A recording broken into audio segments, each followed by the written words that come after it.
Hi hello welcome to our channel. ఇప్పటివరకు నేను కొంతమంది కవుల్ని రచయితల్ని మీ ముందుకు తీసుకొచ్చి పరిచయం చేశాను కదా. ఈరోజు మన స్టూడియోలో ఒక కవి విమర్శకులు ఉన్నారు. అయితే తనతో మాట్లాడి ఎన్నో విషయాల్ని తెలుసుకుందాం. ఇంతకీ ఈ కవి ఎవరు అనుకుంటున్నారు కదా, ఎస్ చంద్రయ్య గారు, డాక్టర్ ఎస్ చంద్రయ్య గారు. ఇంకా మీకు గుర్తు రాలేదా? సరే, చందు శివన్న, నేను నా మాటల్లో చెప్పాలంటే. హలో అన్న. హలో మా. బాగున్నారా? బాగున్నాను తల్లి. చందు శివన్నని ఈరోజు కొన్ని రకాలుగా ఆవిష్కరించాలని నాకు అనిపిస్తుంది, కాబట్టి మనం ఇక్కడ కలుసుకున్నాం. అయితే అసలు సాహిత్యం మీ జీవితంలోకి ఎట్లా వచ్చింది అంటే మీరు ఏం చెప్తారు? మొట్టమొదటిగా నేను సాహిత్య విద్యార్థిని కాదు. అంతకుముందు వీక్షకులందరికీ నమస్కారం. సాహిత్యం నా జీవితంలో యాక్సిడెంటల్. మొదట నేను సైంటిస్ట్ అవుదాం అనుకున్నాను. ఉస్మాన్ యూనివర్సిటీలో పీజీ కెమిస్ట్రీ చేద్దాం ఆర్గానిక్ కెమిస్ట్రీ తట్టు. క్రమంలో నేను బాగా చదువుకున్నాను. 458 మార్కులు వచ్చాయి. అప్పుడు నేను మండల ఫస్ట్. అప్పుడు మా నాన్నను మా టీచర్లు అందరూ పిలిచి, ఎందుకు చదువు మానిపేస్తున్నావు అంట కదా, అబ్బాయి బాగా చదువుకుంటాడు, చదివించండి, కంటిన్యూ చేయండి అని చెప్పేసి అన్నారు. మా నాన్న అప్పటికి వాళ్ళకు కోసం తల ఊపిండు.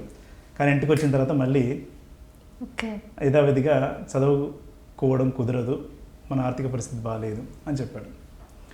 నేను కూడా రియలైజ్ అయ్యి నాకు అప్పటికి డ్రాయింగ్ చేయడం చాలా ఇష్టం. డ్రాయింగ్ చేయడం ఇష్టం ఉండడం వల్ల సరే హైదరాబాద్కి వెళ్ళి డ్రాయింగ్ చేద్దాము, డ్రాయింగ్ చేసి ఒక ఎంఎఫ్ హుస్సేన్ లాంటి ఒక పెద్ద ఆర్టిస్ట్ అవుదామనే ఒక కళ ఉంది నాకు అప్పటికి. ఆ కళతోనే హైదరాబాద్కి వచ్చాను నేను. అసలు మీరు ఎక్కడ పుట్టారు? మీ కుటుంబ నేపథ్యం ఏంటి? నేను నారాయణపేట జిల్లా, మాది లంకాల గ్రామం, నరవ మండలం. ఓకే. ఒక పేద కుటుంబంలో పుట్టాను. మా నాన్న రైతు, మాకు 2 ఎకరాల పొలం ఉంది. ఆ 2 ఎకరాల పొలమే మాకు జీవనాధారం. ఓకే. ఆ క్రమంలోనే ఇంతకుముందు చెప్పినట్టు ఆర్థిక పరిస్థితి బాగాలేకపోవడం వల్ల చదువు మానిపించాడు మా నాన్న. మా నాన్న చాలా గొప్పవాడు. కోర్స్ కొడుకులందరికీ తండ్రులు చాలా గొప్ప వాళ్ళే ఉంటారు. అయితే మీరు అసలు మరి మీ చదువు ఏంటి ఆ తర్వాత? సాహిత్యంలోకి ఎందుకు వచ్చాను అన్నమాట, అక్కడే అయిపోయింది మనది. అట్లా నేను హైదరాబాద్కి వచ్చాను. హైదరాబాద్కి వచ్చిన తర్వాత బిఎఫ్ఏ చేయాలి. 2 సంవత్సరాలు ఆర్టిస్ట్ కావాలనే కళ వల్ల నేను ఒక ఫిగర్ ఆర్టిస్ట్ నాకు సరిగ్గా దొరకలేదు. రైటింగ్ ఆర్టిస్ట్ దొరికాడు. రైటింగ్ ఆర్టిస్ట్ ఎంతసేపు కూడా రైటింగ్ నేర్పించాడు తప్ప ఫిగర్ ఎట్లా డ్రా చేయాలి ఏమిటనేది ఆయనకు తెలియకపోవడం వల్ల నేర్పించలేకపోయాడు. ఆ క్రమంలో నేను బిఎఫ్ఏ చేద్దాం అనుకున్నాను. దానికి ఇంటర్మీడియట్ కావాలి అప్పుడు ఎలిజిబిలిటీ. ఇంటర్మీడియట్ అప్పటికి చేయలేదు. ఇంటర్మీడియట్ కావాలంటే ఏం చేయాలి అని అనుకుంటున్న క్రమంలో ఒక స్నేహితుని ద్వారా, రమేష్ అని ఒక అన్న ఉన్నాడు, ఆయన ద్వారా ఈవినింగ్ కళాశాల పరిచయం అయింది, ఆంధ్ర సారస్య పరిషత్. దాంట్లో పీడీసీ అని ఉంటుంది, ప్రీ డిగ్రీ కోర్సు. అది చేస్తే కనుక ఇంటర్మీడియట్ అయిపోతుంది, తర్వాత నీ ఇష్టం అని చెప్పేసి అన్నాడు. నేను అది ఈక్వల్ టు ఇంటర్ కూడా అన్నాడు అన్నమాట. ఈక్వల్ టు ఇంటర్ కాబట్టి సాయంత్రం కళాశాల కాబట్టి పొద్దుంతా పని చేసుకొని సాయంత్రం వెళ్ళొచ్చు అనుకున్నాను. తీరా కోర్స్ అయిపోయింది సర్టిఫికేట్ తీసుకున్నాను. బీఎఫ్ అప్లై చేయడానికి వెళ్ళాను. అయితే వాళ్ళు సర్టిఫికేట్ చూసిన తర్వాత ఇది పనికిరాదు అని చెప్పడంతో నేను చాలా బాధపడ్డా. నా జీవితంలో మొట్టమొదటి ఎక్కువ బాధపడింది అక్కడే. నా కళ ఎంఎఫ్ హుస్సేన్ అంతటి పెద్ద ఆర్టిస్ట్ని కావాలని. ఆ కళ ఒక్కసారిగా కూలిపోయింది ఆ సర్టిఫికేట్తో. ఏం చేయాలో అర్థం కాని ఒక స్థితి. నేను బతిమినాడితే అకాడమిక్స్లో కుదరదు, సర్టిఫికేట్ వాల్యూ లేదు, అది ఈక్వల్ టు ఇంటర్ కాదు అని చెప్పారు. దాంతో బిఏ తెలుగు లిటరేచర్ కంటిన్యూ చేయాల్సి వచ్చింది. కంటిన్యూ చేయడానికి ఇది ఒక కారణం అయితే, రెండో కారణం ప్రొఫెసర్ కాశీం గారు. ఇప్పుడు ఆయన ఉస్మాన్ యూనివర్సిటీ ఆర్ట్స్ కాలేజ్ ప్రిన్సిపల్గా ఉన్నారు. ఆయన టీచింగ్ ప్రభావం నా మీద చాలా ఉంది. సాహిత్యాన్ని ఎట్లా చూడాలి, సాహిత్యం అంటే ఏమిటి, సాహిత్యం ఒకనొక ఊహాలోకంలో వచ్చేది మాత్రమే కాదు, దానికి ఒక సామాజిక భూమిక నేపథ్యాలు ఉంటాయి కనుక సమాజం చూడాలంటే సాహిత్యం చూపుతోనే బాగుంటుందని చెప్పారు. ఆ ప్రభావం నాకు చాలా వేసింది, నా మీద చాలా ప్రభావం వేసింది. అప్పుడు నాకు కొంచెం సున్నిత మనస్తత్వం ఉండడం వల్ల కొంత కవిత్వం రాయడం కూడా అప్పుడే అలవాటైంది. ఒక కవిత రాశాను, మై డియర్ మంగ తయారు. ఆ కవిత చాలా బాగా వచ్చిందని సార్ చాలా మెచ్చుకున్నారు. మా కోసం మై డియర్ మంగ తయారు వయసు సరిగ్గా స్వతంత్ర భారత వయసులో సగం ఉంటుంది అని ఇట్లా మొదలవుతుంది కవిత. ఈ కవిత రాయడానికి ఒక నేపథ్యం ఉంది. ఈ నేపథ్యం తర్వాత చెప్పమని చెప్తాను. ఇప్పుడే చెప్పమంటే దీనికోసం అంబేద్కర్ ఓపెన్ యూనివర్సిటీ అని మనకి ఇక్కడ జూబ్లీ హిల్స్లో ఉంది. అంబేద్కర్ ఓపెన్ యూనివర్సిటీకి ఒక అక్క సర్టిఫికేట్ కావాలని చెప్పింది. ఆమె అక్కడ చేసింది, డిగ్రీ చేసింది. సర్టిఫికేట్స్ తీసుకోవడం కోసం వెళ్ళాను. నేను చెప్తాను, మీరు వెళ్ళి కలెక్ట్ చేసుకోండి అని. అక్కడ ఒక యూనివర్సిటీ బయట గేటు పక్కన ఒక టీ స్టాల్ నడిపే ఒక మిడిల్ వయసు, ఒక 35-40 అట్లా వయసున్న ఒక ఆడామె, ఆంటీ లాగా ఉంది చూడడానికి అప్పటికి నా వయసుకి. ఆమె వస్త్రధారణ చాలా చూడడానికి భిన్నంగా ఉంది. భిన్నంగా అంటే కొంచెం ఆకర్షణీయంగా ఉంది, మగవాళ్ళని ఆకర్షించే విధంగా ఉంది. సరిగ్గా బయట సరిగ్గా వేసుకోకపోవడం అట్లాంటివన్నీ కూడా. నిజానికి అందరూ కూడా ఆమెను చూడడానికి కోసం రావడం, ఆ టీ తాగుతూ ఆమెను చూడడం, ఆ కళ్ళలోంచి ఆ టీ కప్పులోంచి చూడడం, ఇవన్నీ నేను బాగా గమనించాను. గమనించిన తర్వాత ఆమె సిగ్గు ఎప్పుడూ టీ కప్పు మీద ఆవిరైపోయింది అని రాశాను. ఆమె నువ్వు చూడడానికి మీరు అందరూ వస్తున్నారు, కానీ ఆమె జీవితం, ఆమె స్త్రీ తన సిగ్గును వదిలిపెట్టి బట్టలు ఒక రకంగా వేసుకొని టీ స్టాల్ నడుపుతుందంటే ఆమె జీవితం వెనక ఎంత సంక్షోభమైన జీవితం ఉంది అనేది అర్థం చేసుకోవాల్సి ఉంటుంది అనే కాన్సెప్ట్ ఆ కవితలో ఉంది. అట్లా 60 ఏళ్ళ భారతమాతను ఆమె గుండెపై ఎగిరేయండి అని చెప్పేసి అన్నాను చివరికి. అట్లా కవిత పుట్టింది. ఆ కవిత చాలా ఇన్స్పైర్ చేసింది నన్ను. సార్ కూడా చాలా బాగుందని మెచ్చుకున్నాడు. ఆ మెచ్చుకోవడంతో నేను ఆగలేదుగా. అట్లా సాహిత్యం నాకు క్రమంగా సృజన రంగంలోకి అట్లా వెళ్ళాను. సాహిత్య అధ్యయనం అట్లా మొదలైంది. ఆ క్రమంలో నేను ఎంఎఫ్ హుస్సేన్ అనే కళ పక్కకు పోయింది. సాహిత్యం చదవడం మొదలుపెట్టాను. క్రిటికల్ అనాలిసిస్తో సమాజం చూడడం మొదలుపెట్టాను. ఆ క్రమంలో సాహిత్యం అనేది బాగా వంట పట్టించుకున్నాను. పిహెచ్డి దాకా ఎట్లా వచ్చారు? పిహెచ్డి గురించి మాట్లాడాలన్నా మళ్ళీ కాశం గారి గురించి మాట్లాడాలి. ఓకే. ఆ జీవితంలో కాశం పెద్ద వెన్నుదన్ను. డిగ్రీ అయిపోయిన తర్వాత డిగ్రీ ఫైనల్ ఇయర్లో ఆంధ్రజ్యోతి జర్నలిజం పడింది. అప్పుడు వాళ్ళకి కళాశాల ఉండేది, జర్నలిజం కళాశాల. పడ్డ తర్వాత మమ్మల్ని నన్ను ఎగ్జామ్ రాయించిండు. జర్నలిజం బాగుంటుంది వెళ్ళండి అని. వచ్చింది. అది 100 మార్కుల కోసం ఉంటుంది. ఇంటర్వ్యూ అయిపోయింది, అంత అయిపోయింది, వచ్చింది. ట్రైనింగ్లో ఉన్నాను. ఆ క్రమంలోనే యూనివర్సిటీ ఆఫ్ హైదరాబాద్ నోటిఫికేషన్ వచ్చింది, ఎంఏ తెలుగు. దాన్ని కూడా రాయమన్నాడు. ఆయనే డబ్బులు కట్టాడు. ఓకే. రాస్తే అప్పుడు ఆంధ్రప్రదేశ్లో 2nd ర్యాంక్ వచ్చింది నాకు. చాలా సంతోషమైంది. సార్ కూడా చాలా సంతోషపడ్డాడు. సార్ నా కళ యూనివర్సిటీలో చదువుకోవడం, ఉస్మానియా యూనివర్సిటీలో చదువుకోవడం, కానీ అక్కడికి వెళ్ళాను అన్నాను.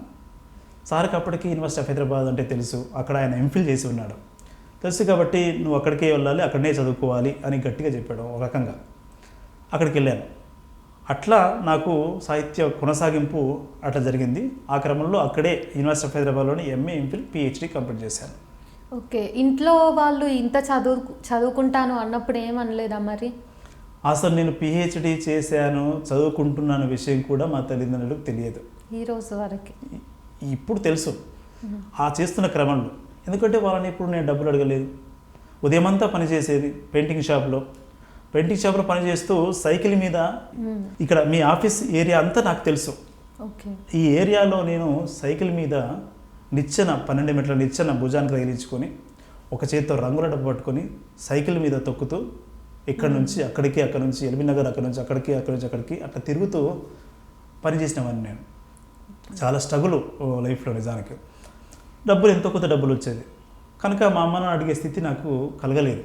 నేను చదువుతున్న విషయం కూడా తెలియదు, పని చేస్తున్నాను అనుకుంటున్నాను అందరూ. అప్పుడు నేను 18 ఏళ్ళ వయసు ఉంది కాబట్టి ఎవరు పట్టించుకోలేను, ఏం చేస్తున్నాడు ఏమిటని పట్టించుకోలేదు. ఆ క్రమంలో ఏం చదువుతున్న విషయం తెలియదు వాళ్ళకి. అట్లా నేను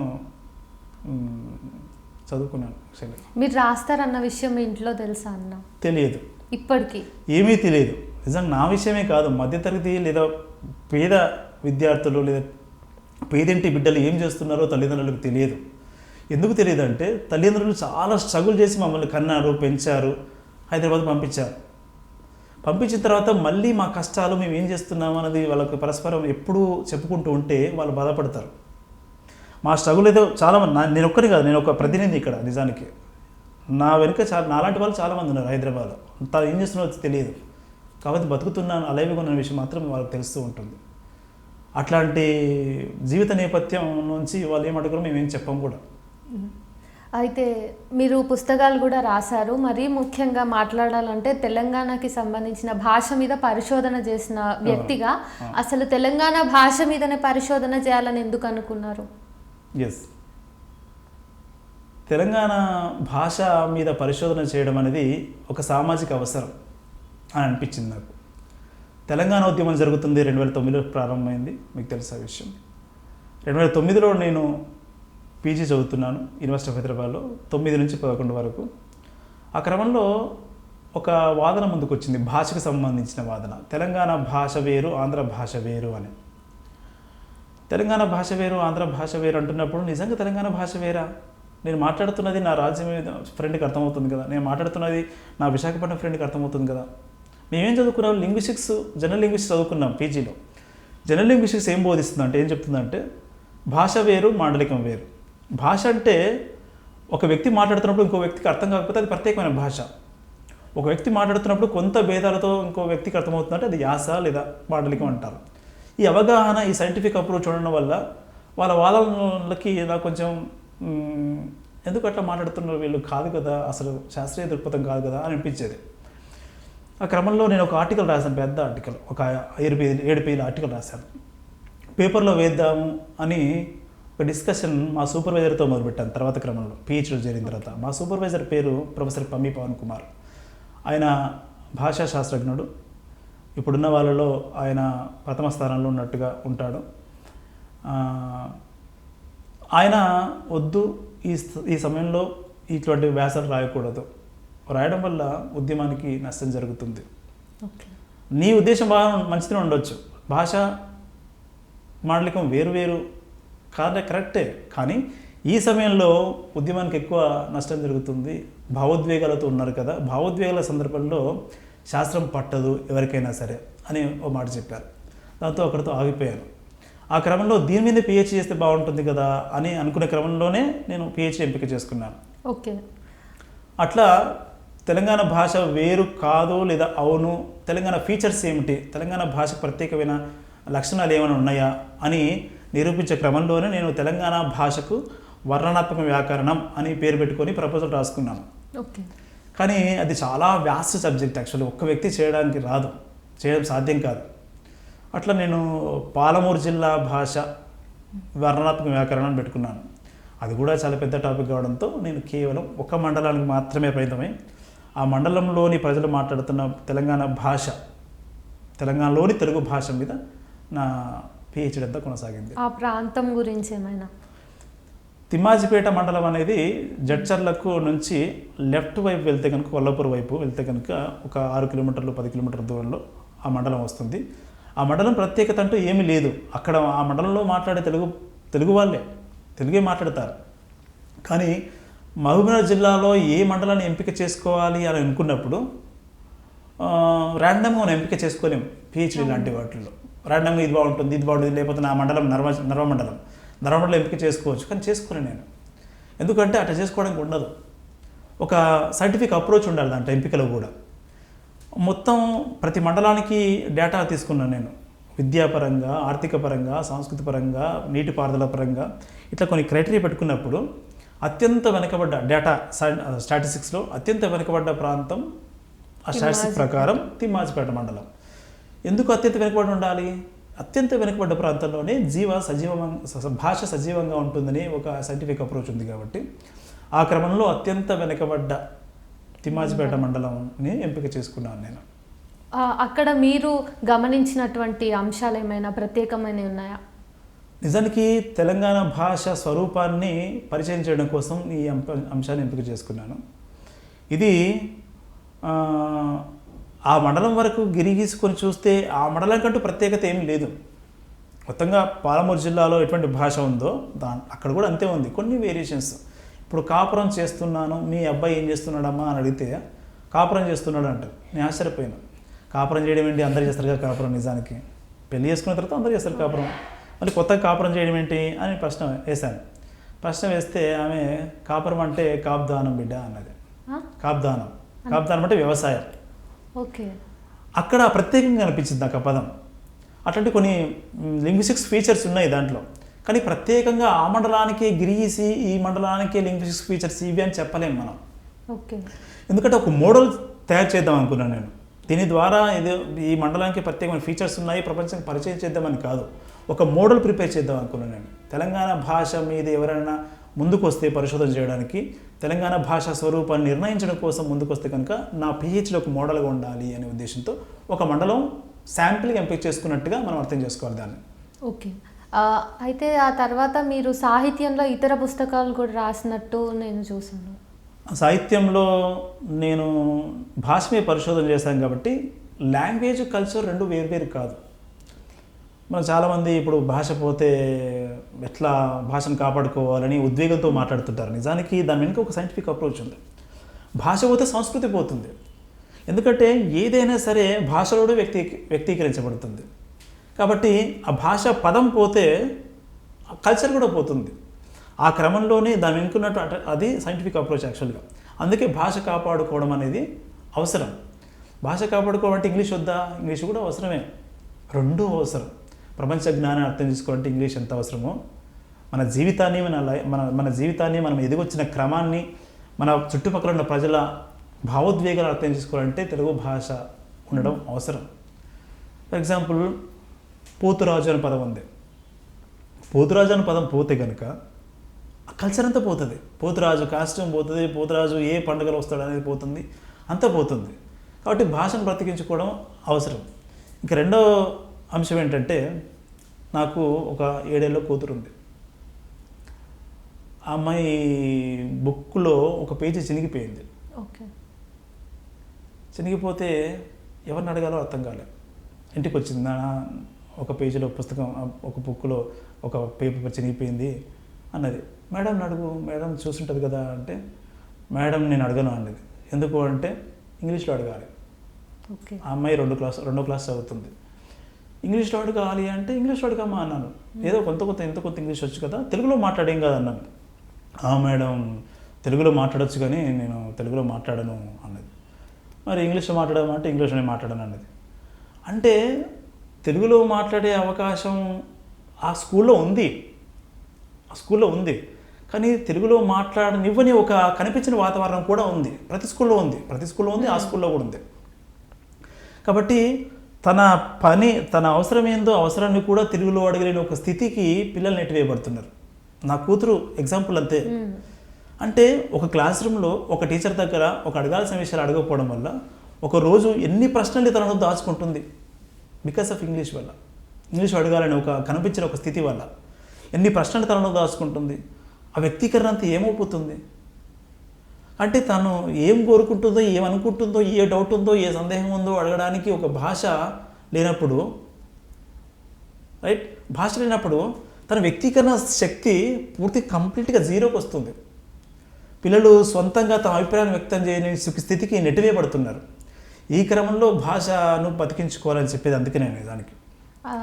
ఆ క్రమంలో తెలంగాణ భాష, తెలంగాణ సాంస్కృతిక పదకోశం అని ఒక డిక్షనరీ ప్రిపేర్ చేశాను నేను.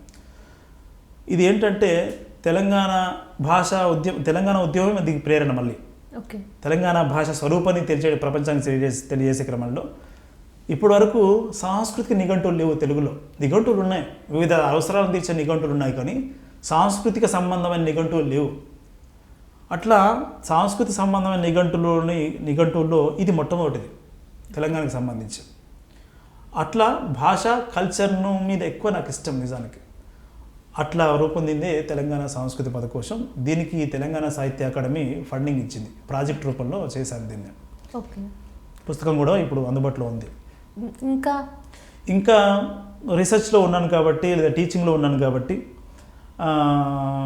వివిధ జాతీయ సదస్సుల్లో, అంతర్జాతీయ సదస్సుల్లో కొన్ని పరిశోధన పత్రాలు సమర్పించడం, విమర్శ వ్యాసాలు రాయడం, పత్రికలకి సమీక్షలు రాయడం అవన్నీ చేస్తున్నాను. ప్రస్తుతానికి పలుకుబడి అనే పేరుతో తెలంగాణ భాషా స్వరూప వ్యాసాలు వచ్చినాయి ఒక పుస్తకంగా. ఇప్పుడు ఉపయుక్త పేరుతో సాహిత్య వ్యాసాలు కూడా వచ్చింది. ఇంకొకటి భాష, సమాజం, సంస్కృతి అనే పేరుతో ఒక పుస్తకం నెక్స్ట్ మంత్ రాబోతుంది.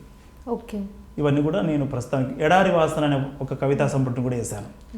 ఎడారి వాసన 2018లో వచ్చింది. ఇట్లా ఒక 4-5 పుస్తకాలు, ఇంకా 2 డిక్షనరీలు కూడా ప్రిపేర్ చేస్తున్నాను. ఒకటి కొలుమెంటుకున్నది నవల అల్లం రాజా గారు రాశారు. ఓకే.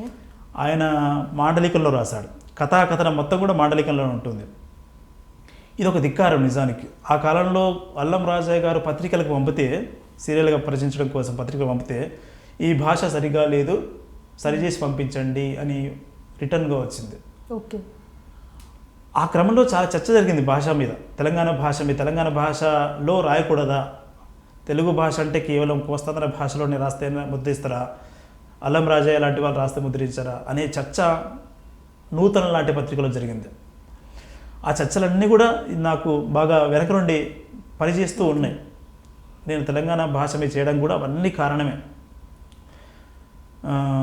అట్లా కొలిమంటుకున్నది నవలకు సంబంధించి ప్రతి పదానికి అర్థాన్ని చెబుతూ కాంటెక్చువల్ మీనింగ్తో వాక్యాన్ని ఉదాహరిస్తూ ఒక డిక్షనరీ ప్రిపేర్ చేశాను. ఓకే. పదప్రయోగ సూచి అని ప్రాచీన కావ్యాలకు చేసినట్టుగా ఆధునిక కాలంలో నవలకి పదప్రయోగ సూచి లాంటిది ఒకటి చేశాను. ఇంకొకటి నేను పిహెచ్డీలో భాగంగా సేకరించిన డేటా 230 పేజీల డేటా ఉంది. ఓకే. ఆ 230 పేజీల డేటా నుంచి తెలంగాణకు సంబంధించిన పదజాలాన్ని సేకరించి ఒక పుస్తకంగా వేస్తున్నాను. ఈ పుస్తకం నేను చేసిన. ఓకే. అయితే మీ పుస్తకాల గురించి ఏం మాట్లాడినా తెలంగాణ పదం అనేది చాలా కామన్గా వినిపిస్తుంది. కాబట్టి తెలంగాణ ఉద్యమం, మలిదశోద్యమం జరిగినప్పుడు మీరు యూనివర్సిటీ ఆఫ్ హైదరాబాద్లో ఉన్నారు. అక్కడ ఉద్యమ పరిస్థితులు ఎట్లా ఉండే? తెలంగాణ ఉద్యమంకి సంబంధించి తెలంగాణలో ఉన్న పరిస్థితులు వేరు, యూనివర్సిటీ ఆఫ్ హైదరాబాద్లో ఉన్న పరిస్థితి వేరు. అక్కడ చాలా భిన్నమైన సాంస్కృతిక నేపథ్యం నుంచి వచ్చిన వాళ్ళు ఉంటారు, భిన్నమైన రాష్ట్రాల నుంచి వచ్చిన వాళ్ళు ఉంటారు, భిన్నమైన దేశాల నుంచి వచ్చిన వాళ్ళు ఉంటారు. అట్లా అది ఒక మినీ ఇండియా లాంటిది యూనివర్సిటీ ఆఫ్ హైదరాబాద్ అనేది. ఆ మినీ ఇండియాలో తెలంగాణ గొంతు వినిపించాలి. మేము ఏ క్లాస్ బైకాట్ చేయడానికి వెళ్ళినా కూడా తెలంగాణ వాళ్ళు తక్కువ ఉండేది, ఆంధ్ర సోదరులు లేకపోతే ఇతర రాష్ట్రాల నుంచి వచ్చిన వాళ్ళు, ఇతర దేశాల నుంచి వచ్చిన వాళ్ళు ఎక్కువ ఉండేది. వాళ్ళకి సంబంధం లేదు నిజానికి. అవును. తెలంగాణ ఒక 5 మంది విద్యార్థులు ఉంటారు అక్కడ, మొత్తం అవుట్ ఆఫ్ 30-40లో. ఆ 5 మంది విద్యార్థుల కోసం క్లాస్ బైకాట్ చేయాలన్నా అని ప్రశ్నించేవాళ్ళు వాళ్ళు. కానీ తెలంగాణ మొత్తంగా ఒక పిలిపించినప్పుడు యూనివర్సిటీ ఆఫ్ హైదరాబాద్ తెలంగాణలో భాగం, ఇది సపరేట్ ద్వీపంలో లేదు. కాబట్టి ఆ ప్రభావాలన్నీ కూడా ఇక్కడ కనిపించాలి, వినిపించాలనే ఉద్దేశంతో కొంతమందిమైనా సరే మేము చాలా గట్టి ప్రయత్నాలు చేశాం. అది when we're compare with Osman university చాలా తక్కువ, నిజానికి చాలా తక్కువ ప్రయత్నాలు అవన్నీ కూడా. కానీ అది మాకు ఎక్కువ. అదే అక్కడ ఒక టెంట్ వేయడానికి కూడా మేము ఒక స్ట్రగుల్ చేయాల్సి వచ్చింది. లోపల బయట నుంచి టెంట్ తేవాలి. ఒక సందర్భంలో గేట్లు వేసేసారు టెంట్ తీసుకురాకుండా. మేమందరం కలిసి గోడలు దుంకి మరి టెంట్ వేరే చోటు నుంచి లోపల తీసుకొచ్చి టెంట్ వేశారు.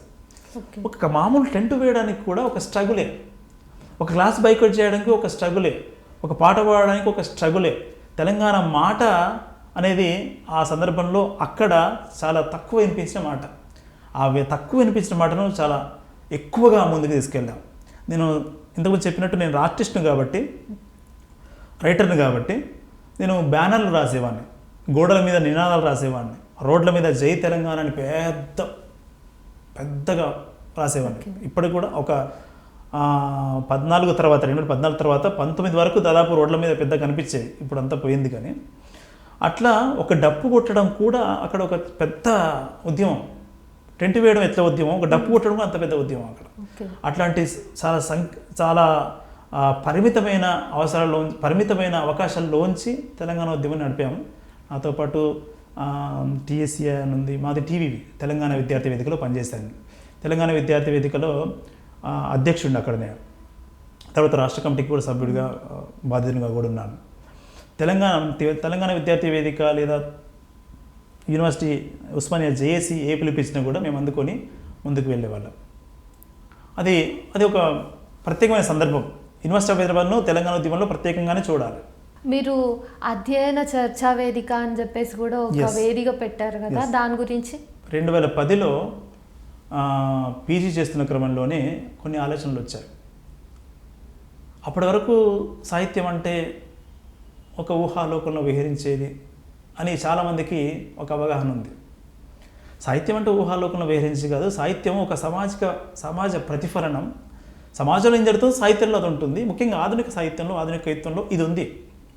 అటువంటప్పుడు సమాజం అన్నప్పుడు సమాజంలో చాలా శాస్త్రాలు ఉంటాయి. పొలిటికల్ సైన్స్ ఉంటాయి, సోషాలజీ ఉంటుంది, ఇతర ఆర్థిక శాస్త్రాలు ఉంటాయి, కల్చరల్ డిపార్ట్మెంట్స్ ఉంటాయి, రిలీజియస్ స్టడీస్ ఉంటాయి. ఇవన్నీ కూడా రిఫ్లెక్ట్ అవుతాయి కదా.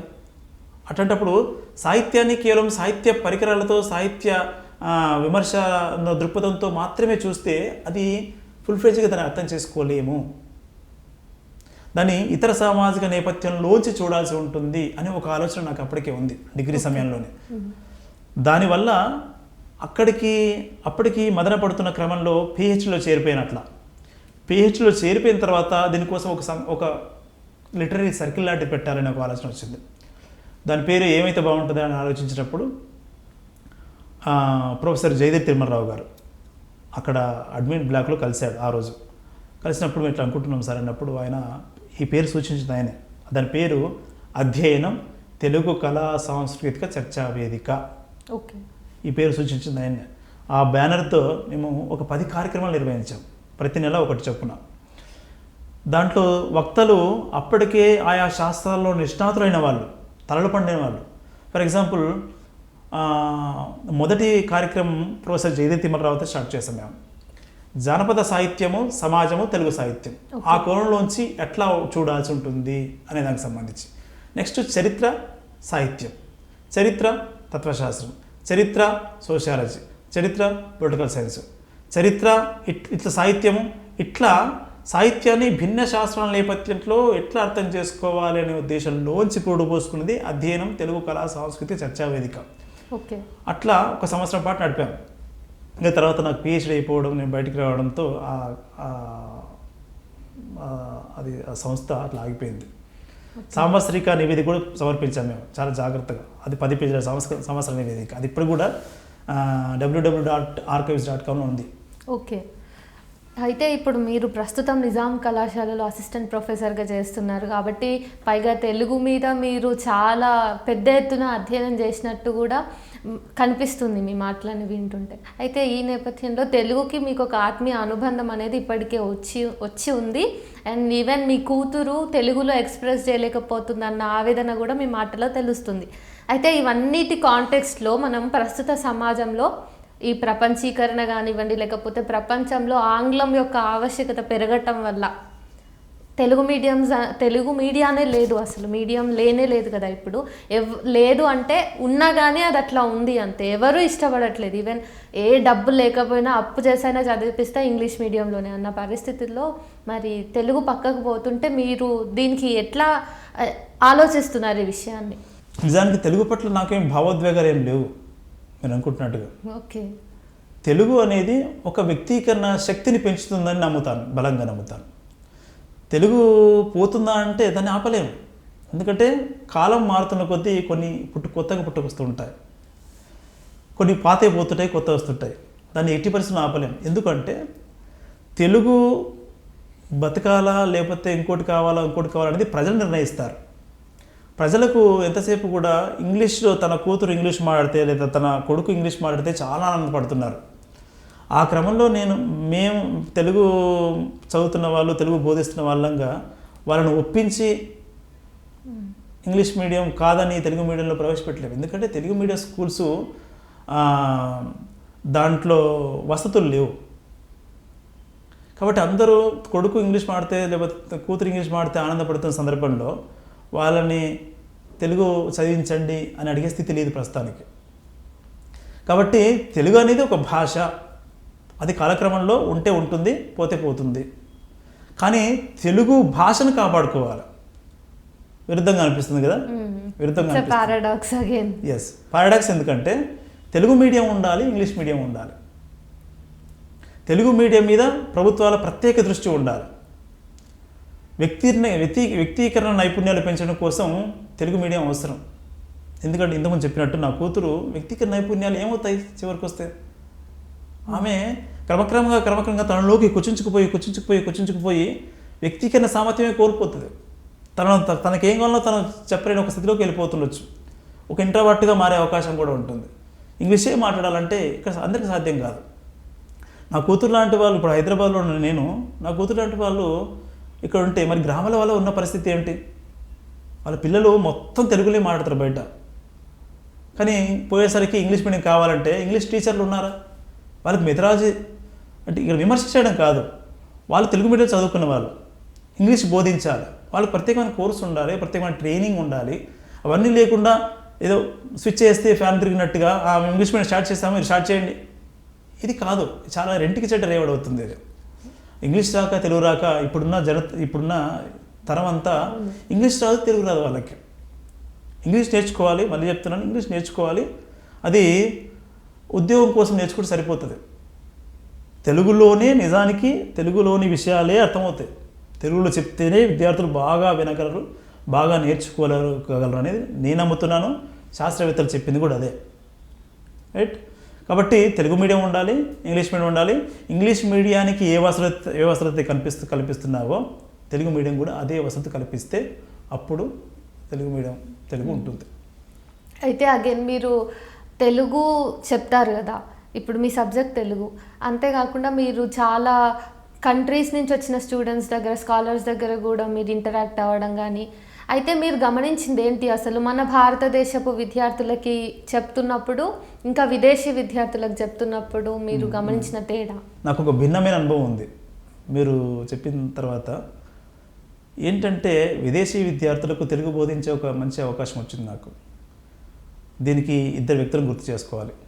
ఒకటి విమల కటికినేని గారు, రెండు ప్రొఫెసర్ పి రాములు గారు.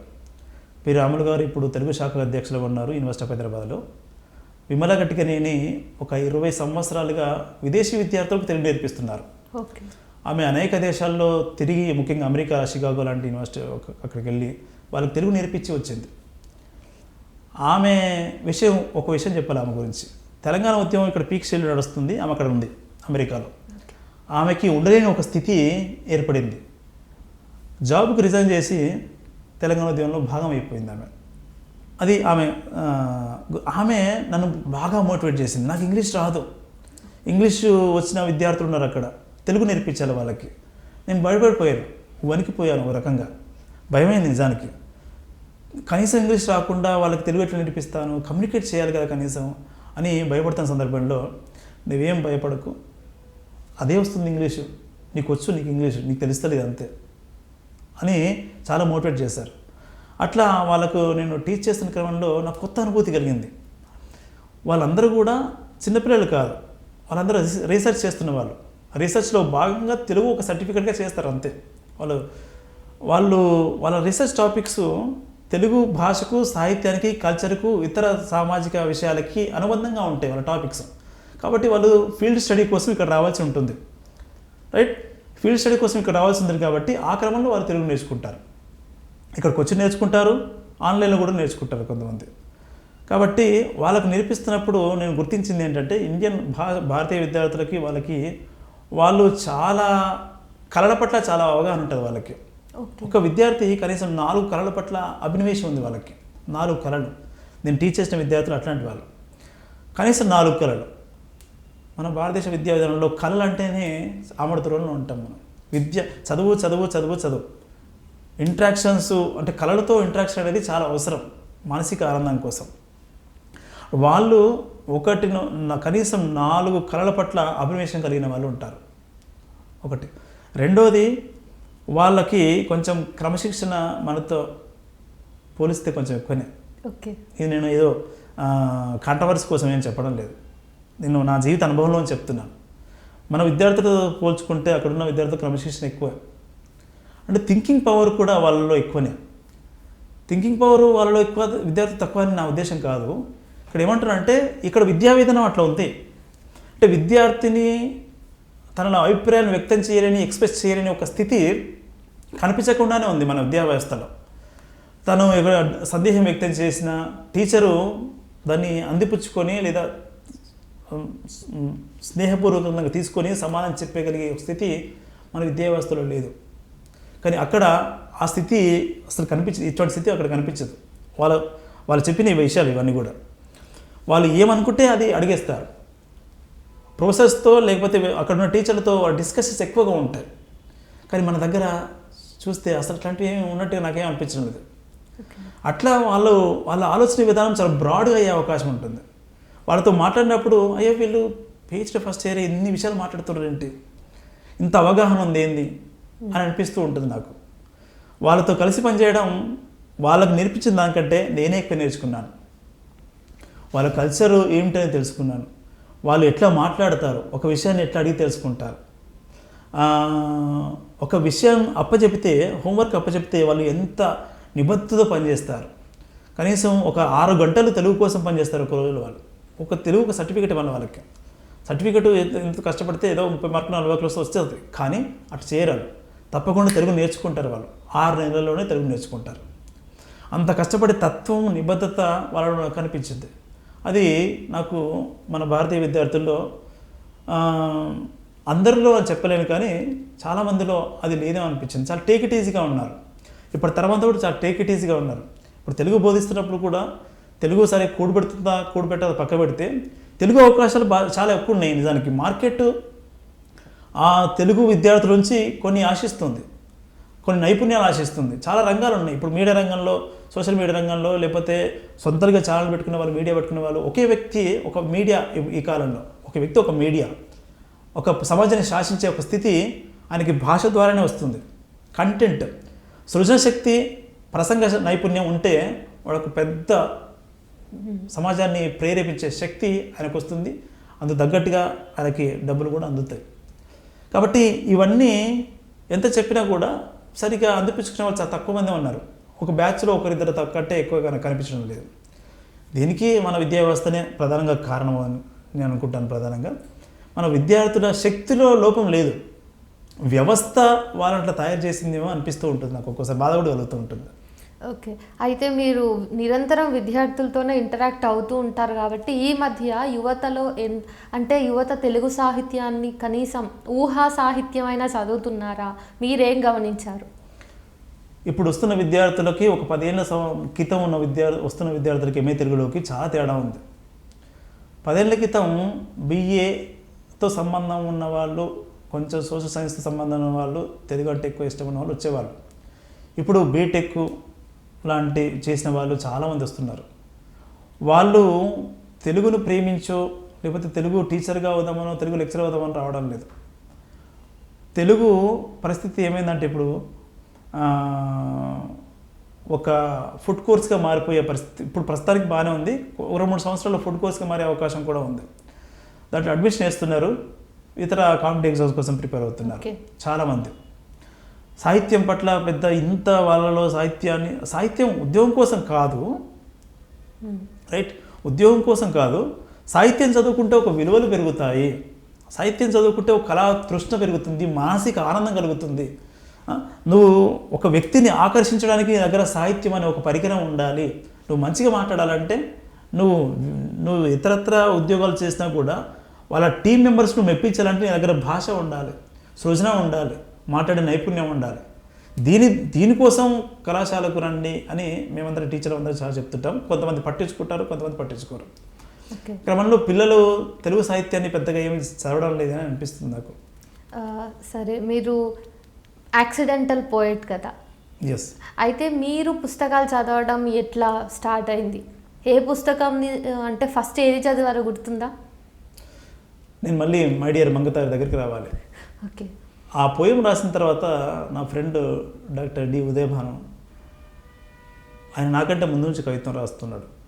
కోటి బస్ స్టాప్లో మేము అందరం కళాశాల అయిపోయిన తర్వాత కోటి బస్ స్టాప్ వరకు నడుచుకుంటూ వెళ్ళి ఆంధ్ర సాహిత్య పరిషత్ నుంచి అక్కడ డిస్పస్ అవుతాం ఎక్కడికన్నా. అక్కడ ఒక మాట అన్నాడు, అది ఇప్పటికి గుర్తుంది నాకు. ఏంటంటే, నువ్వు నాకన్నా మంచి పోయిటరీ రాస్తున్నావు. ఆయన అప్పటికి మంచి పోయిటరీ రాసేవాడు. ఈ కవిత నీకు మంచి పేరు తెచ్చిందని చెప్పేసి అన్నాడు. ఆ మాట నాకు చాలా బలంగా నాటుకుంది. అట్లా నేను కవిత్వం రాయడం స్పీడ్ పెంచాను. ఇక రోజుకో కవిత రాసుకుంటూ పోయాను. ప్రొఫెసర్ కాశం గారు ఉండి, మీరు కూడా సినారేలాగా రోజుకో పోయం రాద్దామనే ఆలోచనలో ఉన్నారు ఏందని అన్నాడు. అప్పుడు సినారే రోజుకో పోయం రాసిన విషయం నాకు తెలియదు. చాలా మంచి కాంప్లిమెంట్ అనిపించింది నాకు. ఆ క్రమంలో నేను కవిత్వం చదవడం విపరీతంగా పెంచుకున్నాను. ప్రతి ఆదివారం ప్రతి ఆదివారం పోయి కనపడ్డ ప్రతి పుస్తకాన్ని, కవితా పుస్తకాన్ని కొనేవాడిని. ఇట్లా ఇప్పటికీ మా ఇంట్లో బోరుడన్ని కవితా సంకలనాలు ఉన్నాయి. అట్లా నాకు అమృతం కురిసిన రాత్రి, సముద్రుడు పోయిట్రీ, శ్రీ మహాప్రస్థానం, ఇవన్నీ కూడా బాగా చదువుకున్నాను. దేవమర కవిత్వం, షాజహాన్ రాసిన మైనార్టీ శ్రీవాద కవిత్వం, దళిత కవిత్వం, ఇవన్నీ కూడా సమాంతరంగా చదువుకున్నాను అన్నీ. వాటిలో ఉన్న ఎక్స్ప్రెషను అంతకుముందున కవిత్వంలో ఉండదు. ఈవెన్ అభ్యుదయ కవిత్వంలో కూడా ఉండదు. అంత పవర్ఫుల్ ఎక్స్ప్రెషన్ ఉంటుంది అస్తిత్వవాద కవిత్వంలో. అట్లా అస్తిత్వవాద కవిత్వం బాగా ఆకర్షించింది నన్ను. ఆ ఎక్స్ప్రెషను, కొత్త పదజాలం తీసుకురావడం, కవిత్వంలోకి కొత్త ఎక్స్ప్రెషన్ తీసుకురావడం, ఇవన్నీ కూడా కవిత్వం వైపుగా నన్ను మళ్ళించాయి. ఇవి నా మొదటి అధ్యయనం చేసిన పుస్తకాలు. కవిత్వం కాకుండా ఇతర ప్రక్రియల్లో మీకు బాగా నచ్చిన పుస్తకాలు? నిజానికి కవిత్వం నిన్ను ప్రేమించడానికి కవిత్వం రాయడం ఒకటైతే, ఏదైనా కవిత 2 నిమిషాల్లో అయిపోగొట్టవచ్చు. ఓకే, 2 నిమిషాల్లో అయిపోగొట్టు. ఒక కవిత 2 నిమిషాలు అయిపోవచ్చు, కానీ కథ కనీసం 20 నిమిషాలు చదవాలి. నవల కనీసం 4-5 గంటలు చదవాలి, ఒక పూట అంతా పడుతుంది. ఇంత పెద్దగా లెంతి ఉన్న పుస్తకం చదివి ఎటువంటి అనుభూతి పొందుతానో, కవిత్వం చేతి కూడా 2 నిమిషాల్లోనే అంత అనుభూతి పొందేవాడిని నేను. అటువంటప్పుడు ఫిక్షన్ జోలికి వెళ్ళలేను నేను. అది నా పొరపాటే. నేను ఇప్పుడు ఆలోచిస్తే ఫిక్షన్ ఇప్పుడు బలంగా వస్తున్న క్రమంలో పోయిట్రీ మాత్రమే చదివితే మనం కొన్ని భావోద్వేగాలని పట్టించుకోకపోవచ్చు అని అనిపిస్తుంది నాకు. కాబట్టి ఫిక్షన్కి కొంచెం నేను దూరంగా ఉన్నాను చెప్పవచ్చు. ఓకే, మొట్టమొదట నేను ఫిక్షన్ చదివింది కాలాతీత వ్యక్తులు, శ్రీదేవి గారు రాసిన కాలాతీత వ్యక్తులు. ఒక నైట్ స్టార్ట్ చేసి ఆ నైట్ అయిపోగొట్టారు.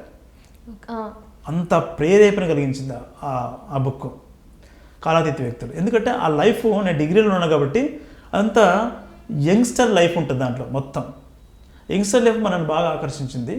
ఆ శైలి కూడా చాలా తీవ్రంగా పాఠకుని తీసుకెళ్తూ ఉంటుంది. నేను 9 గంటలకు అన్నం తిని స్టార్ట్ చేస్తే 2 గంటలు అయింది, మొత్తం నవల మొత్తం అయిపోయింది. ఒక సిట్టింగ్లోనే నవలేస్తానట్టుగా అనిపించింది నాకు.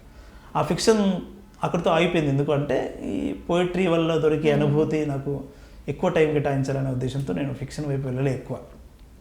ఇంకా విమర్శ నాకు చాలా ఇష్టం, శాస్త్ర అధ్యయనం చాలా ఇష్టం. భాషా శాస్త్రం, అలంకార శాస్త్రంలో నేను చదువుతున్న క్రమంలో అప్పటికే ప్రొఫెసర్ కాశీం గారు పద్యాల అంత్యాక్షరి పెట్టేవాడు. ఓకే, పద్యాలతో అంత్యాక్షరి పీడీసీ క్రమంలో అన్ని పద్యాలు నేర్చుకున్నాం మేము అప్పుడు. అలంకార శాస్త్రం నుంచి లేదా మనుచరిత్ర నుంచి కొన్ని 100 పద్యాలు వచ్చేది నాకు నోటెడ్. ఇప్పుడు కొంచెం మర్చిపోయాను, కానీ కొన్ని 100 పద్యాలు ఇప్పుడు మననం చేసుకుంటే అవన్నీ వస్తాయి మళ్ళీ. ఓకే, ప్రతి అలంకార శాస్త్రంలో ప్రతి లక్షణానికి ఒక లక్షణ పద్యం, ఒక లక్ష్య పద్యం, 2 అట్లా నేర్చుకున్నాము. అట్లా శాస్త్రాధ్యయనం బాగా ఇష్టం నాకు. సమాజం నేపథ్యం నుంచి సాహిత్యాన్ని చూసే చూపు ఉన్న శాస్త్ర గ్రంథాలన్నీ ఇష్టమే నాకు. మీరు ఎక్కువగా వ్యాకరణం ఇవన్నింటినీ కూడా బాగా దాటుకుని వచ్చారు కాబట్టి ప్రస్తుతం రాస్తున్న వాళ్ళు వచన కవిత్వాన్ని ఎక్కువ రాస్తున్నారు. కవిత్వ ప్రక్రియను మొత్తం ఒక దశలో వచన కవిత్వం ఆక్యుపై చేసుకుంది అని చెప్పే విమర్శలు కూడా వస్తున్నాయి. ఈ నేపథ్యంలో అసలు వచన కవిత్వానికి అసలు ఒక రూల్స్ అవి ఏమి ఉండవు కదా చాలా వరకు. ఈ అపవాదుని మీరు ఎట్లా తీసుకుంటారు? దీనికి మీరు ఎట్లా మాట్లాడతారు? వచన కవిత్వానికి కనిపించని రూల్స్ కనిపించవు అంతే. కానీ వచన కవిత్వంలో లయ ఉంటేనే, ఆ తూగు అంటాం కదా, ఆ తూగు లయ ఉంటేనే అది రాణిస్తుంది. దానికి కనిపించకుండా ఒక శిల్పం ఉంటుంది. శిల్పం లేకుండా, లేకపోతే రూల్స్ లేకుండా ఏమి ఉండవు. అది రూల్స్ లేకుండా రాస్తే రూల్స్ ఇవి అని చెప్పలేము మనం. పర్టికులర్గా మీటర్ మన ఛందస్సు చూపించినట్టుగా ఏదో ఈ పాదంలో ఇన్ని అక్షరాలు ఉండాలి, ఈ స్థానం యతి అక్షరం, ఇట్లా మనం చెప్పకపోవచ్చు. కానీ కనిపించకుండా ఒక శిల్పం మనల్ని కవిత్వం నడిపిస్తూ ఉంటుంది. దాన్ని లయ అంటాం మనం. ఆ లయ నిర్దిష్టమైన అక్షరాల సంఖ్యల రూపంలో లేకపోవచ్చు, కానీ లయ నడిపిస్తుంది కవిత్వానికి. ఆ లయను పట్టుకున్నవాడే నిజమైన కవి అవుతాడు. వచన కవిత్వంలో అందరూ ఎందుకు రాణించలేకపోతున్నారంటే లయను పట్టుకోకపోవడం వలన. భావావేశం ఉండాలి కవిత్వానికి. నిజానికి చాలా తాపిగా కూర్చొని దేని మీద రాద్దాం, ఇప్పుడు ప్రారంభం మీద రాద్దాం అంటే కవిత్వం రాదు. ఆ ప్రాసెస్లో కవిత్వం రాదు. అదొక స్పీడ్ ఉండాలి, భావావేశం ఉండాలి, ఆ లయ ఉంటుంది. లయ నథింగ్ బట్ ఛందస్తే, కనిపించని ఛందస్తే. ఏదో ఫ్రీ వర్స్ అన్నంత మాత్రాన ఏదో దానికి రూల్స్ అండ్ రెగ్యులేషన్స్ లేవు అనుకోవడానికి వీలు లేదు. ఓకే, మీకు ప్రస్తుతం అసలు మీరు ఇప్పుడు ఎవరిని చదువుతున్నారు? మీకు ఇష్టమైన కవి ఎవరు? నేను సైమల్టేనియస్గా చాలా పుస్తకాలు చదువుతుంటాను యాక్చువల్గా. ఈ పుస్తకం స్టార్ట్ చేసి ఈ పుస్తకం ఈరోజు అయిపోగొట్టాలి అన్నట్టుగా ఏం ఉండదు. ఇకపోతే నాకు ఇష్టమైన కవి ఇప్పుడు రాస్తున్న అస్తిత్వవాదులందరూ కూడా నాకు ఇష్టమైన కవులే. అంటే కంటెంపరీ రైటర్స్ని, పోయిట్స్ని కూడా మీరు చదువుతారు? చాలా మంచి కవిత్వం వస్తుంది ఇప్పుడు 20-25 ఏళ్ళ వయసులో ఉన్న వాళ్ళు చాలా అద్భుతమైన కవిత్వం రాస్తున్నారు. అయితే కొంతమందికి సామాజిక దృక్పథం లేకపోవడం చాలా బలంగా కనిపిస్తుంది కవిత్వంలో. కానీ వాళ్ళలో సృజనశక్తి ఉంది. మనిషికి కావాల్సింది సృజనశక్తి. ఆ సృజనశక్తి ఉన్న వాడిని పట్టుకుంటే కనుక వానికి సామాజిక దృక్పథాన్ని మనం నేర్పించవచ్చు. కానీ సృజనే లేకపోతే కవిగా తయారు చేయలేం మనం. కాబట్టి సృజనశక్తి, విపరీతమైన సృజనశక్తి ఉంది. గొప్ప లైఫ్ ఉంది వాళ్ళకి, కొత్త లైఫ్ ఉంది. గొప్ప లైఫ్ అంటే కొత్త లైఫ్ ఉంది. ఇప్పుడు 40లో ఉన్న వాళ్ళకు ఉన్న లైఫ్ కంటే 20లో ఉన్న వాళ్ళకి చాలా భిన్నమైన లైఫ్ ఉంది. 40లో ఉన్న వాళ్ళని 20లో ఉన్న వాళ్ళని మనం ఒకే ఘటన యువ కవిత్వం అనలేం మనం. ఆ దశ దాటిపోయింది. వాళ్ళ జీవితం వేరు, వాళ్ళ ఎక్స్ప్రెషన్ వేరు. ఇప్పుడు వస్తున్న 20లో ఉన్న వాళ్ళ కవిత్వం ఎక్స్ప్రెషన్ వేరు, వాళ్ళ లైఫ్ స్టైల్ వేరు. కాబట్టి మంచి సృజనకారులు ఈనాడు వస్తున్నారు. వాళ్ళకి నేర్పించాల్సిందంతా ఎవరైనా సరే సామాజిక దృక్పథాన్ని, అంటే కవిత్వం ఎందుకోసం పనిచేయాలి, కవిత్వం మౌలిక లక్షణం ఏంటి, కవిత్వం ఎటువైపు ప్రయాణం చేయాలి, ఎట్లా చైతన్యం చేయాలి అనే మొదలైన విషయాలను కనుక నేర్పించగలిగితే కనుక వాళ్ళు గొప్ప కవిత్వం రాయగలిగే శక్తి వాళ్ళలో ఉందని నేను నమ్ముతాను. అయితే కవిత్వంలో మధ్య మధ్యలో ఇంగ్లీష్ పదాలు, ఇంగ్లీష్ వాక్యాలు రావటంతో మీకు ఏమైనా అభ్యంతరం ఉందా? ఈవెన్ టైటిల్స్లో కూడా వేరే అన్య భాషా పదాలని ప్రయోగిస్తే? కవిత్వానికి బలం చేకూర్చే ఏ భాషా పదమైనా సరే యాక్సెప్టబులే. ఓకే. ఆ పదం వాడపోతే లేదా ఆ పదానికి సమానార్థకం తెలుగులో లేకపోతే తప్పకుండా ఇంగ్లీష్ పదం వాడాల్సిందే. అది ఏ భాష పదమైనా సరే. ఆ ఎక్స్ప్రెషన్, ఆ వేగాన్ని తగ్గించే ఏ పదాలు వాడకూడదు. ఆ పదాన్ని వాడకపోవడం వల్ల వేగం తగ్గుతుంది అనుకుంటే కనుక నిర్మోహమాటంగా ఆ భాషా పదాన్ని వాడాల్సిందే. దానికి బలం, సౌందర్యం అదే నిజానికి. ఇది ఇప్పటి ప్రయోగాలేం కాదు. చాలా కాలంలో శ్రీశ్రీ ఎప్పుడో చేశాడు. శ్రీశ్రీ, ఆరుద్ర లాంటి వాళ్ళు ఎప్పుడో చేశారు ఈ ప్రయోగాలన్నీ కూడా. ఇప్పుడు వస్తున్నది కొత్తవేం కాదు ఇది. ఓకే. అయితే చివరి ప్రశ్న ఏంటంటే, కొత్తగా రాసే వాళ్ళకి మీరు అగైన్ ఏమైనా టిప్స్ లేదంటే ఏదైనా సజెషన్స్ ఏమైనా ఇస్తే ఇవ్వండి. అంటే కొత్తగా రాస్తున్న వాళ్ళకి నేను ఏదో 10 కవితా సంపుట్లు ఏం వేయలేదు ఇప్పటికే. అంటే పుస్తకాలు ఎప్పుడు కొలమానం కాదు కదా రాసేవాళ్ళు. కాదు, కానీ నేను ఇంతకుముందు చెప్పినట్టుగా ఇప్పుడు వస్తున్న వాళ్ళలో సృజనశక్తి చాలా తీవ్ర స్థాయిలో ఉంది. దాన్ని కొంచెం సామాజిక దృక్పథాన్ని అద్దితే కనుక మంచి పుస్తకాలు వస్తాయి. వాళ్ళు కేవలం ఫోన్ ద్వారానే కాకుండా జ్ఞానాన్ని పుస్తక రూపంలో పొందాలి. పుస్తకాన్ని, ఫిజికల్ కాపీని చేతిలో పట్టుకుంటే అది ఇచ్చే అనుబంధం వేరు. ఫోన్ పట్టుకుంటే అనుబంధం వేరు. డిటాచ్మెంట్ ఉంటుంది ఫోన్లో చదువుకోవడం వల్ల. కానీ పుస్తకంలో చదవడం వల్ల ఒక ఆత్మీయత ఏర్పడుతుంది. అట్లా ఒక ఆత్మీయత కవిత్వంతో ఆత్మీయత ఏర్పడాలన్నా సీనియర్ పోయిట్ని చదవాలి. ఇప్పుడు ఈ కాలంలో సోషల్ మీడియా వచ్చిన తర్వాత ఒక కవిత రాసినా, 2 కవితలు రాసినా కూడా గొప్ప పోయిట్గా చలమని అయ్యే అవకాశాలు ఉన్నాయి. కానీ సీనియర్ పోయిట్స్ని బాగా చదవాలి. అంతకుముందు వచ్చిన కవిత్వాన్ని చదివితే తాను ఎక్కడున్నానో, ఎటువంటి ఎక్స్ప్రెషన్స్తో ఉన్నానో, ఎవరి కోసం రాస్తున్నాను అనే విషయం బోధపడుతుంది. కనుక సీనియర్ పోయిట్స్ని బాగా చదవాలి, కాంటెంపరీ పోయిట్స్ని బాగా చదవాలి. ఒక 2 కవితలు రాసినంత మాత్రాన, గొప్పవాళ్ళు మెచ్చుకున్నంత మాత్రాన మీరు గొప్ప పోయిట్స్ అయిపోరు. దానికి ఒక నీ పోయము సామాజిక అవసరాలు తీర్చాలి, లేదా సృజన అవసరాన్ని తీర్చాలి. కనీసం సృజన అవసరం కూడా ఉంటుంది. సామాజిక అవసరం, సృజన అవసరం ఎవరికైతే బలంగా కవిత్వం వ్యక్తమవుతుందో ఆయన గొప్ప కవి అవుతాడు, ఆయన చరిత్రలో ఉంటాడు. ఇప్పుడున్న వాళ్ళందరూ కూడా అట్లాంటి వాళ్ళే నిజానికి. థ్యాంక్ యూ అన్న, మీ దగ్గర మాట్లాడి చాలా విషయాలు తెలిసినాయి. ముఖ్యంగా భాషకి సంబంధించి మీరు చేసిన పరిశోధనాంశాలు కానివ్వండి, మీరు అధ్యాపకులుగా ఉన్నారు కాబట్టి ఆ ఎక్స్పీరియన్స్ నాకు చాలా హెల్ప్ అవుతాయి. చాలా నాలెడ్జ్ వచ్చింది కొంచెం మీ నుంచి అని నేను అనుకుంటున్నా. మళ్ళీ కలిసి మళ్ళీ మాట్లాడుకుందాం సాహిత్యం గురించి. Nice talking to you. Thank you అన్న. థ్యాంక్ యూ అమ్మా. Thank you so much.